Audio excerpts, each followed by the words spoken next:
네, 안녕하세요. 방방테크입니다. 인스타그램 릴스를 보시고 이 영상을 보시게 된다고 하면 부동산 경매 낙찰 이후에 대출을 어떻게 활용해야 되는지 이런 부분들은 어느 정도 이 영상으로 정리가 될 거라고 생각을 하고요. 바로 본론으로 들어가자면 부동산 경매도 우리가 낙찰 이후 대출을 알아보게 될 거예요. 근데 대출을 알아보게 되면은 시중에서 우리가 부동산을 일반 매수를 한다고 가정을 하면 그 일반 매수에 적용되는 모든 이런 규제나 이런 것들은 경매도 다 똑같다. 이렇게 보시면 돼요. 그런데 우리가 경매로 시장 시세보다 저렴하게 낙찰을 받는 과정에서 조금 더 경매는 대출 한도를 더 받을 수 있거든요. 한 10%씩 더 받을 수도 있어요. 그렇기 때문에 일단은 적용되는 내가 생애 최초로 주택을 구매하는 사람이다. 아니면 내가 생애 최초는 아니지만 현재 무주택자다. 아니면 내가 1주택자다. 다주택자다. 요런 상황에 따라 조금씩 대출 한도는 경매 쪽에서 달라질 수가 있거든요. 그 부분 오늘 상세히 알아보도록 할게요. 우리가 경매로 낙찰 받고 나서는 누구한테 대출을 알아볼까요? 보통 우리는 경매 법원에 대기 중이신 대출 이모님들이 계셔요. 그 이모님들한테 우리가 입찰하기 전에 명함을 일단 이렇게 받아가지고 그분들과 대출에 대한 소통을 해야 돼요. 만약에 내가 법원에 가서 이모님들을 만나기 조금 어렵다면은 네이버에 지지 옥션이라고 검색을 하시고 사이트에 접속하셔서 사이트 중간에 결과 통계라는 버튼을 누르시고요. 거기 보시면 경락잔금 거래소라는 버튼이 있거든요. 요거 클릭하셔가지고 쭉 내리면 법원별 현장 대출 업체라고 있어요. 그러면 여기 법원별 등록된 대출 상담사님들의 연락처와 이름이 이렇게 있거든요.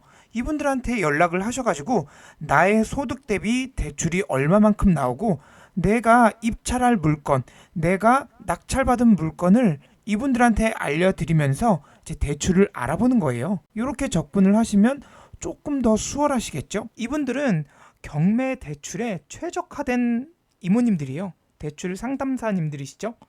그래서 우리가 다짜고짜 나의 주거래 은행 있죠. 내가 지금 신한은행 주거래 은행이라고 가정을 하면 내가 경매 낙찰 받고 나서 신한은행에 가서 저 이거 경매 낙찰 받았는데 나 대출 좀 일으키겠다. 이러면 신한은행에서 자기네들이 원래 대출 상품으로서 경매를 취급하지 않았다 보니까는 그 낙찰 받은 부동산에 대해 대출을 안 해줄 가능성이 굉장히 커요. 그러다 보니까 여기에 경매에 정말 특화된 대출 이모님들, 대출 상담사님들한테 전화를 해야 돼요. 명함을 받고 전화를 해서 내가 지금 이런 물건들의 낙찰을 받았으니 나 지금 이 정도의 소득이 있고 만약에 신용대출이 있다면 이 정도의 대출이 있는데 얼마만큼 대출이 나오냐 요거를 여쭤보시면 되거든요. 그래서 요거를 여쭤보시고 부담 없이 여쭤보시면 돼요. 이분들이 최근에 연말이고 대출 받기가 어렵다 보니까는 문의를 해도 그렇게 막 답변을 시원하게 해주시는 분이 없을 수도 있어요. 근데 대출 상담사 분들은 경매 쪽에 굉장히 많거든요. 그래서 최대한 우리가 낙찰받은 법원에서 대출 이모님들의 명함을 최대한 많이 받고 그분들에게 적극적으로 연락을 하면 지금 요 대출 상담사님들이 이렇게 거래를 튼 은행들이 이렇게 좀 있거든요. 그 은행 안에서 금리나 대출 한도 이런 부분들을 최적의 조건이 있는 그 정보들을 낙찰자인 우리에게 정보들을 다 알려줘요.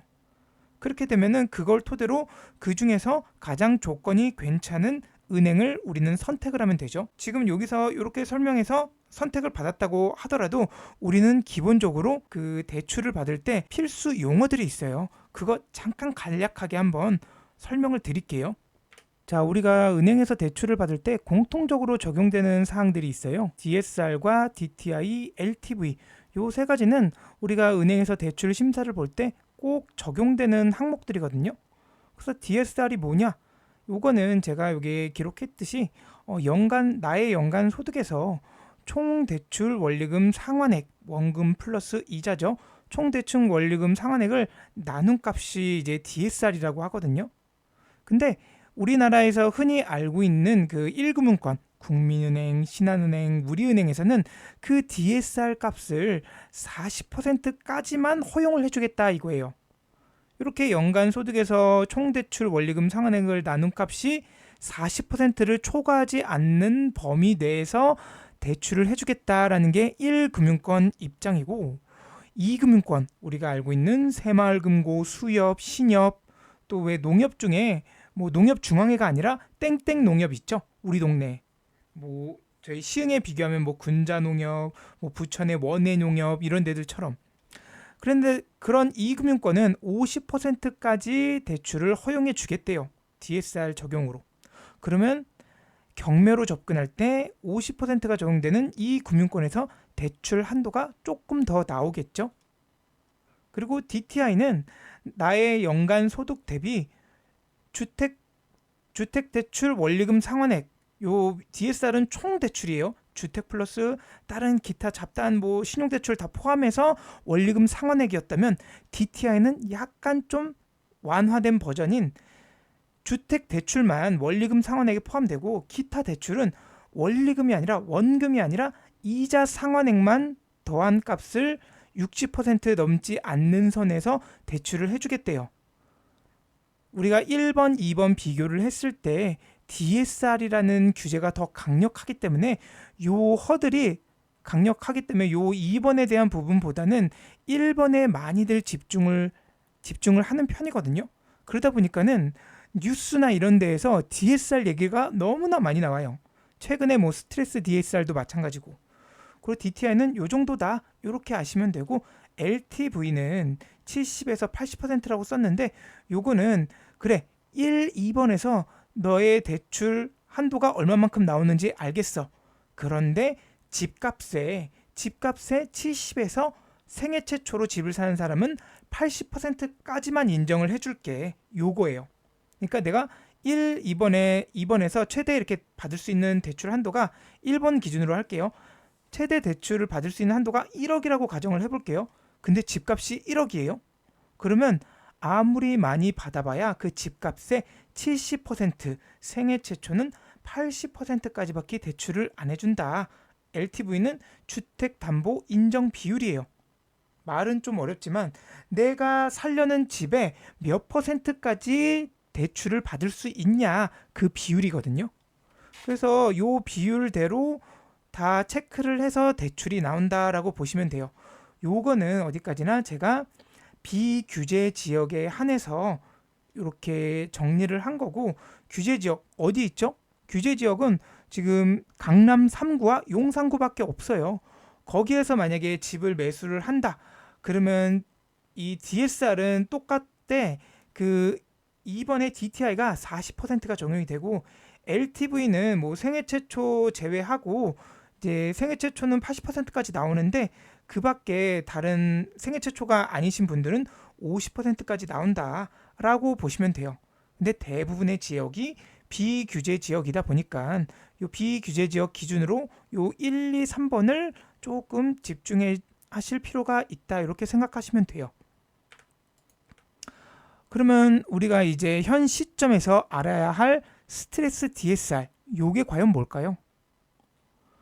만약에 우리가 DSR을 계산을 이렇게 하는데, 요 DSR 계산을 할 때 요 제가 간단하게 뭐 원리금 상환액이라고 썼지만은 요 범주 안에는 은행의 금리가 포함되어 있어요. 은행 금리별로 이 원리금 상환액이 높을 수도 낮을 수도 있다 이거죠.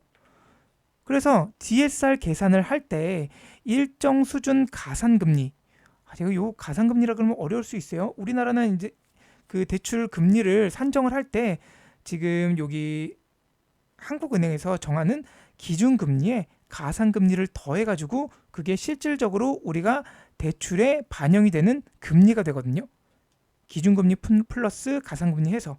근데 이 DSR 계산을 할 때 이 가산금리에다가 어느 부분 정부가 개입을 해가지고 가산금리에 조금 더하는 제도거든요. 근데 그 더한 값이 우리가 원리금 상환액의 부과가 되지는 않아요. 이들이 가산금리로 적용하는 거는 대출 한도를 조금 낮추게끔 이렇게 개입을 하는 거거든요. 왜 하는지 제가 이걸 설명을 드릴게요. 과거에 우리가 되게 저금리 시절이 있었죠. 2020년, 2021년도에 그 저금리 시장 시기가 좀 지나고 갑작스럽게 우리가 21년 말부터 금리가 조금씩 오르다가 22년도에 갑작스럽게 뭐 국제적인 이슈도 있고 연준 미국에서 갑작스럽게 금리를 확 올리는 바람에 우리도 거기에 맞춰서 금리를 가파르게 22년도에 굉장히 빠르게 올렸단 말이죠. 이 과정에서 우리가 분명 기준금리 0.5에서 이렇게 시작해가지고 지금 여기까지 거의 6배 이상이 올랐단 말이에요. 그러니까 저도 마찬가지로 21년도에 분명 금리를 2% 후반대 썼단 말이죠. 사업자 대출로 이제 3%대 이렇게 3.1%를 썼는데 22년도 말쯤 되니까 거의 7% 후반대가 됐었어요. 거의 2배 이상의 값이 갑자기 올라가게 됐죠. 이 시기에 22년도에 갑작스럽게 이렇게 금리가 올라가는 바람에 집을 비싼 값에 21년도에 좀 가격이 좀 비쌌죠. 비싼 값에 산 사람들은 22년도에 대부분 경매를 당할 수밖에 없었어요. 그 이자를 감당하지 못해서 파산하거나 내가 샀던 부동산이 경매로 나오는 케이스가 굉장히 많았거든요. 그래서 정부는 최근에 이제 스트레스 DSR을 발표를 하면서 우리가 앞으로 이렇게 금리가 갑작스럽게 오르는 시기가 또 올 수도 있다 보니까는 여기에 이런 시기가 올 것을 반영해서 정부는 미리 대출 한도에다가 이 스트레스 DSR이라는 값을 적용을 해가지고 일단 너네가 받을 수 있는 대출이 2억이라고 하면은 이거 스트레스 DSR 반영해가지고 1억 5천만 받아. 이런 식으로 약간의 정부가 개입을 하는 거예요. 그래서 금리 상승으로 인해 원리금 상환 부담이 상승할 걸 어느 정도 감안해가지고 적용한다. 근데 이걸 어떻게 하느냐? 스트레스 DSR 금리는 지난해 5년 동안 가장 높았던 대출 금리와 현 시점 금리를 뺀 값으로 결정을 하는데 그렇게 나온 값이 0.38%거든요. 근데 요건 그냥 나온 값이고 이들 정부가 정해놓은 금리의 하한값과 상한값이 있는데 이게 지금 나온 값이 0.38이더라도 그들이 정한 값이 1.5%다 보니까 요걸 이제 적용을 해가지고 너희가 지금 현재 받을 수 있는 금리가 4%대면 1.5% 더해서 5.5%로 대출을 받는 걸로 가정해서 대출 한도를 그렇게 우리가 조금 조절해 줄게. 이런 식으로 이게 개입을 하는 거예요. 참 웃기죠. 근데 이 1.5%를 갑작스럽게 한 번에 적용을 하는 게 아니라 여기 날짜를 보시면 2월 26일부터 올해 2월 26일부터 6월 30일까지는 이 1.5%에 25% 0.375%만 내가 대출 받으려는 금리에 요 정도 값만 더해서 이제 대출 한도를 좀 조절하겠다. 이렇게 발표를 한 거거든요. 근데 지금 10월 달이죠. 10월 달엔 벌써 2단계가 적용이 됐어요. 지금은 50%가 반영이 돼서 이제 0.75% 정도 되겠죠. 근데 이게 지역별로 조금 달라요. 수도권은 더 많이 지금 적용이 되거든요. 수도권은. 그렇다 보니까는 대출을 받을 때 한도가 이제 점점 앞으로 더 줄어들 거예요. 25년도 이렇게 지나가게 되면 1.5%다 반영되니까. 근데 요 상품은 변동금리가 적용되는 대출에 한해서 적용이 돼요. 변동금리의 대출에 한해서. 이게 왜 중요하냐면 경매로 낙찰을 받고 변동금리 활용해도 돼요. 변동금리 대출 상품을 이용해도 되지만 고정금리 상품들 굉장히 많거든요. 그리고 심지어 고정금리 상품을 이용하는 과정에서 여기 스트레스 DSR이 적용되지 않다 보니까 고정금리 상품은 앞으로 내년에도 마찬가지로 이렇게 대출 한도가 줄어드는 부담은 조금 내려놓을 수 있다 이거죠. 그러면 애초에 고정금리 상품을 이용하면 되는 게 아니야 라고 사람들이 반문을 할 수도 있어요. 근데 고정금리, 변동금리 요거에 대해서 조금 부담스러워하는 게 뭐냐면 우리가 대출을 받으면 그 대출을 조기 상환, 빠르게 돈을 갚았을 때 은행은 자기네들도 너를 믿고 돈을 빌려줬는데 이렇게 빨리 돈을 갚았을 때 중도 상환 수수료라는 게 있어요. 중도 상환 수수료. 요게 뭐 1.5%도 있고, 그러니까 전체 대출 금액의 1.5% 혹은 막 이렇게 뭐 2%뭐 이렇게 있는데 보통 중도 상환 수수료를 어느 기간까지 안에 갚았을 때 납부하라고 하냐면 2년 동안 중도 상환 수수료 기간이 있어요. 대출 실행을 하고 대부분이 2년 정도, 뭐 1년, 2년 이렇게 보통에 이렇게 있거든요. 근데 경매로 고정금리 하고 그리고 여기 대출 상담사님들한테 중도 상환 수수료 기간이 짧은 걸로 좀 대출 알아봐 달라고 얘기하면 돼요. 그러니까 이분들한테 중도 상환 수수료 기간 짧은 거 알아보면 진짜 3개월짜리도 있어요. 제가 왜 이런 말을 하냐면 최근에 금리 인하를 발표를 했잖아요. 그래서 내가 지금 현 상황에서 고정금리로 제일 저렴한 걸 이렇게 내 대출 상품으로 세팅을 해놨지만 내년에 또 시장 상황이 바뀔 수도 있잖아요. 금리가 이렇게 또 떨어질 수도 있고 그때 돼서 내가 지금 현재 맞춘 대출 상품보다 더 저렴한 상품이 있다 그러면 중도 상환 수수료가 짧은 걸 우리가 지금 선택을 했을 때 그때 가서 갈아타는데 내가 따로 수수료나 이런 게 들어가지 않는다는 거예요. 그래서 경매로 낙찰을 받고 요 스트레스 DSR 적용이 안 받는 고정금리 상품으로 중도 상환 수수료 기간 짧은 걸로 이렇게 세팅을 해서 내년에 적용될 만한 어떠한 이런 변화적인 대출 시장을 우리가 어느 정도 대비할 수 있도록 그렇게 대출을 세팅하면 된다라는 게 이제 저의 생각이고 그렇게들 많이들 하세요. 요새 카카오뱅크 이런 걸로 대출 이렇게 대환하는 거 굉장히 잘 되어 있거든요. 그래서 우리가 어느 정도 이렇게 가계산을 한번 해볼게요.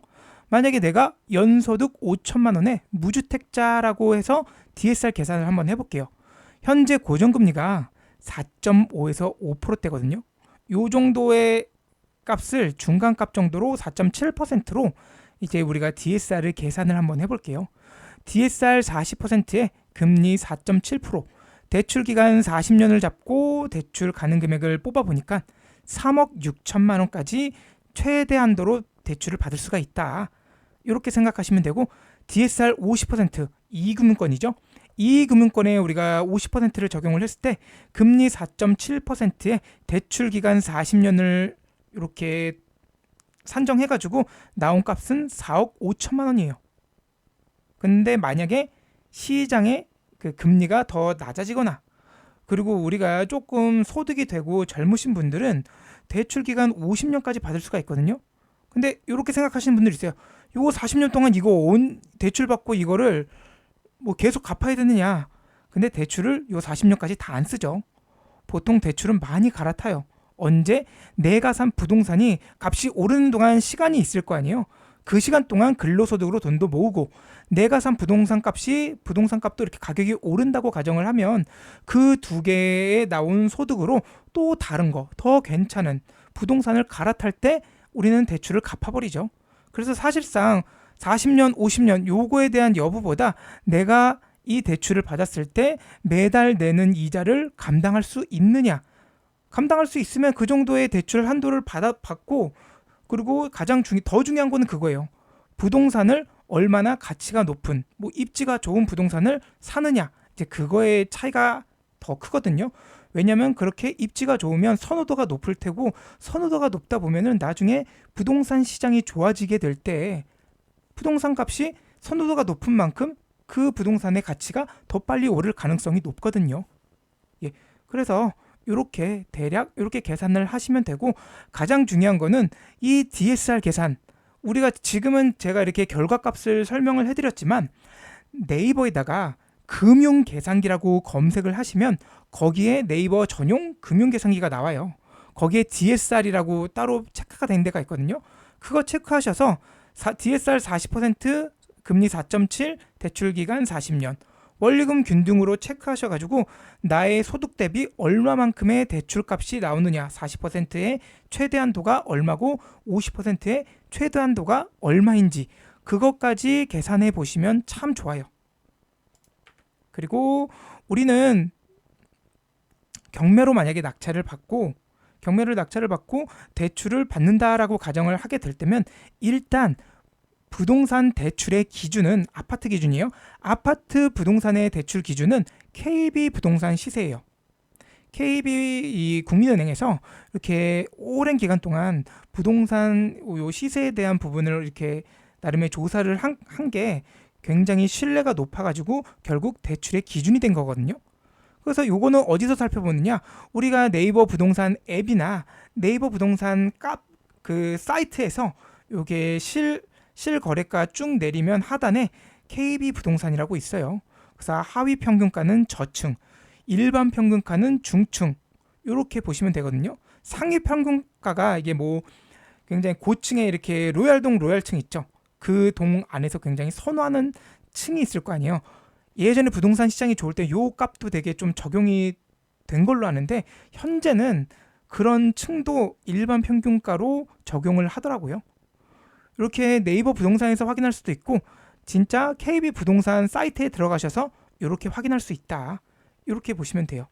여기 좀 밑에가 잘리네요. 이렇게. 그리고 자, 이제부터 이제 낙찰자가 어떤 포지션이냐에 따라서 대출 한도가 얼마만큼 나올 수 있을지 그거 이제 설명을 해드릴게요. 자, 낙찰자가 생애 최초 주택 구입자라고 가정을 하면 일단 1, 2번은 공통적으로 적용이 돼요.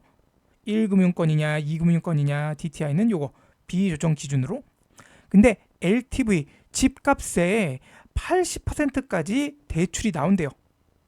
근데 경매로 받으면 우리가 시장가보다 싸게 받을 가능성이 크죠. 그래서 경매는 비교를 해요. 어떻게?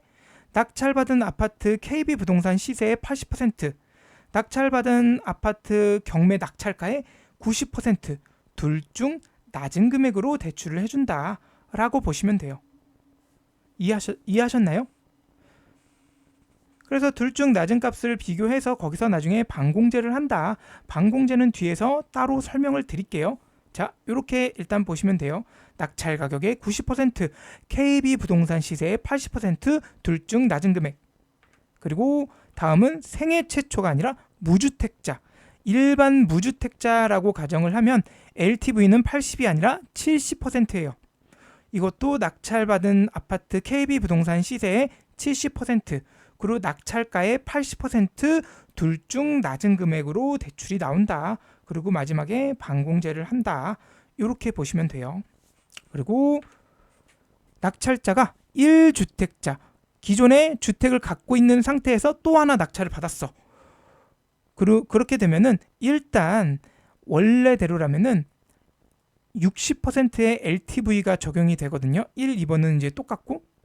근데 만약에 1주택자가 기존에 갖고 있던 1주택을 처분하는 조건, 매각하는 조건으로 대출을 받는다라고 가정을 하면 무주택자처럼 70% LTV가 적용이 되거든요. 근데 일단 1주택자 기준으로 제가 밑에서 설명을 드리면 KB 부동산 시세의 60%, 낙찰 가격의 70%, 둘 중 낮은 금액으로 대출이 나온다라고 보시면 돼요. 예. 기존 주택 처분하는 조건일 때만 70% 대출이 나오는 거예요. 자, 그리고 만약에 이 사람이 다주택자다. 뭐 처분 조건 여부 상관없이 2주택자인 상태에서 추가적으로 하나 더 얻어서 3주택자가 된다. 그러면 일단 LTV는 60%에 낙찰 가격, 그러니까 KB 부동산 시세의 60%, 낙찰가 70, 둘 중 낮은 금액으로 대출이 나온다라고 보시면 돼요. 그것도 마지막으로 반공제를 하시고. 예, 여기까지 이해가 되셨나요? 예, 그리고 우리가 기존에 은행권에서 이렇게 대출을 받았다라고 가정을 하면 보험사 대출도 있어요. 보험사 대출. 뭐 동부화재나 삼성화재 이런 데에서 대출을 해주는 거예요. 요거는 조금 생소할 수 있겠지만은 그 경매 대출 상담사님들한테 보험사 대출 받겠다라고 하면은 그것도 다 연결해 주시거든요. 자, 그래서 보험사 대출은 DSR 50% 이금융권과 동일한 DSR이 적용이 되고 DTI나 LTV도 기존 은행과 동일해요. 근데 대신에 매달 신청 건수가 조금 제한적이에요. 그래서 그 달 초에 이렇게 대출을 이렇게 신청을 하는 게 좋거든요. 그리고 만약에 내가 그 해당 보험사의 상품을 만약에 이용하고 있다. 뭐 그 삼성생명의 뭘 이렇게 이용하고 있다. 그러면은 그거에 따라서 금리도 어느 정도 할인이 된다고 이렇게 들었거든요. 그래서 이것도 마찬가지로 뭐 내가 주택수마다 조금씩 다를 수 있겠지만은 보통 적용되는 게 KB 부동산 시세의 70%, 낙찰가 80, 둘 중 낮은 금액으로 대출이 나온다. 다주택자는 요거보다 한도가 조금 덜 나올 거예요. 그냥 보통 요 정도 기준으로 나온다라고 보시면 돼요. 그리고 우리가 보험사 은행 말고도 약간 고금리 대출을 이용하시는 분들이 있겠죠. 대부업체나 P2P 펀딩 대출인데 이 상품의 같은 경우에는 DSR과 DTI가 적용되지가 않아요. 적용되지가 않고 여기 LTV는 여기 뭐 업체마다 조금씩 다 달라요. 80%가 적용되는 데들도 있고 90%까지 적용되는 데들이 있거든요. 근데 여기는 이제 금리가 굉장히 높죠. 10% 이상이 되고 다주택자도 이용이 가능하다. 근데 이런 데들은 낙찰받은 아파트의 낙찰가에 이제 90%까지 대출을 해주는 데들이 있거든요.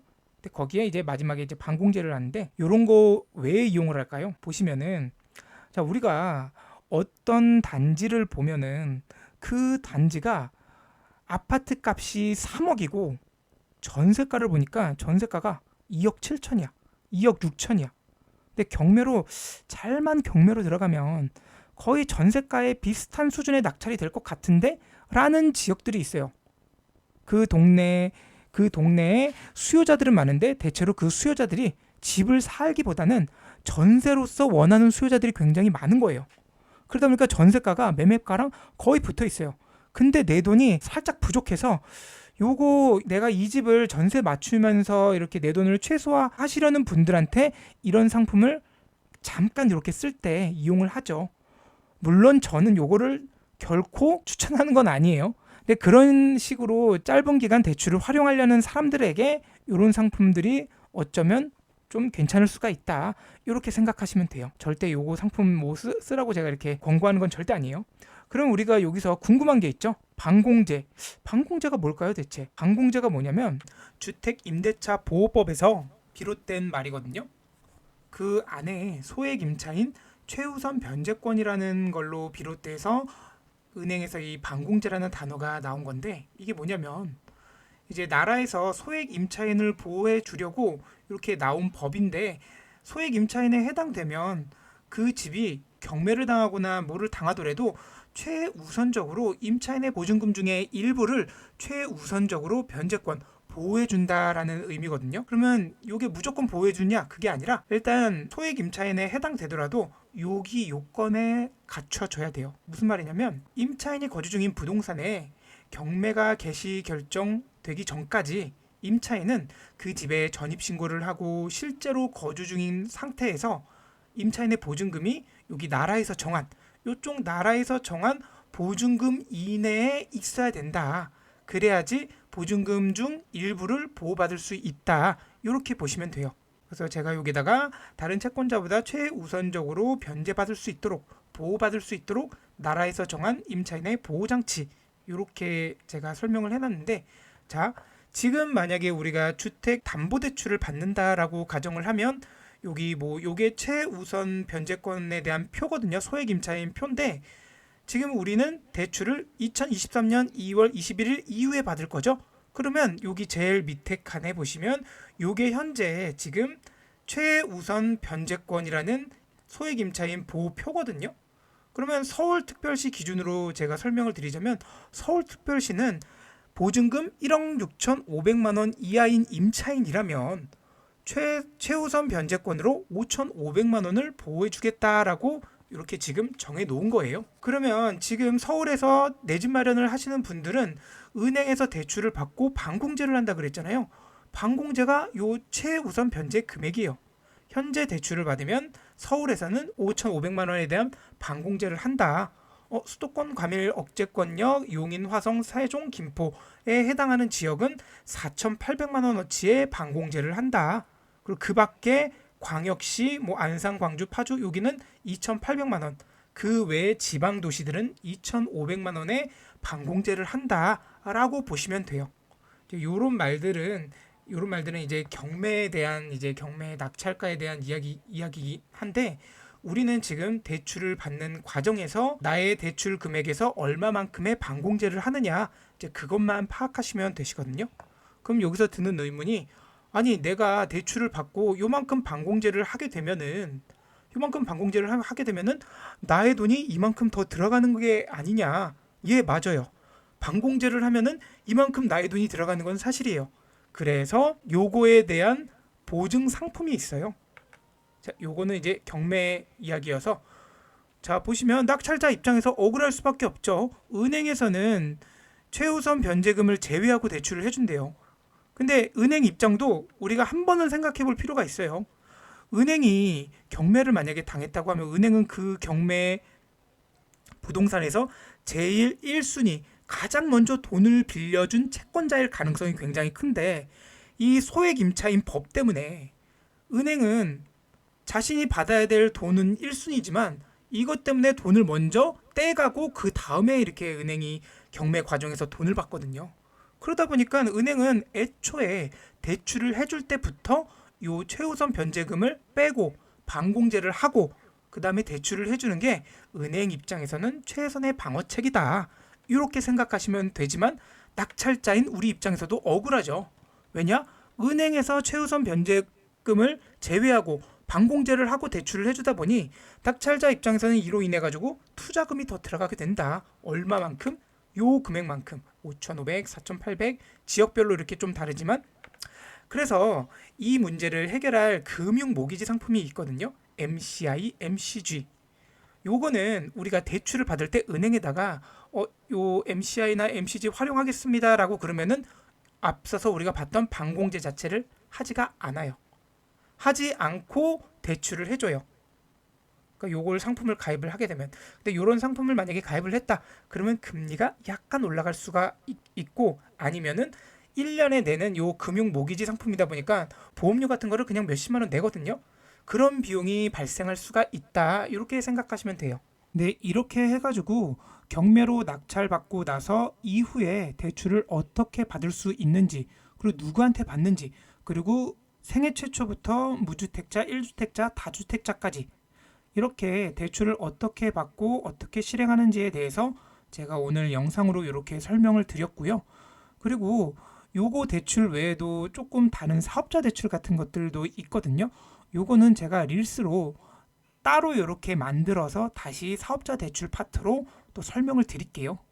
예, 지금은 내 집 마련을 기준으로 제가 오늘 요 영상을 준비를 했고 들으시는 분들이 요거에 따라서 조금 내 집 마련에 좀 도움이 되었으면 좋겠다는 생각에 영상을 만들어 봤습니다. 다음에는 더 유익한 정보 이렇게 만들어서 제공해 드리겠습니다. 정말 감사합니다.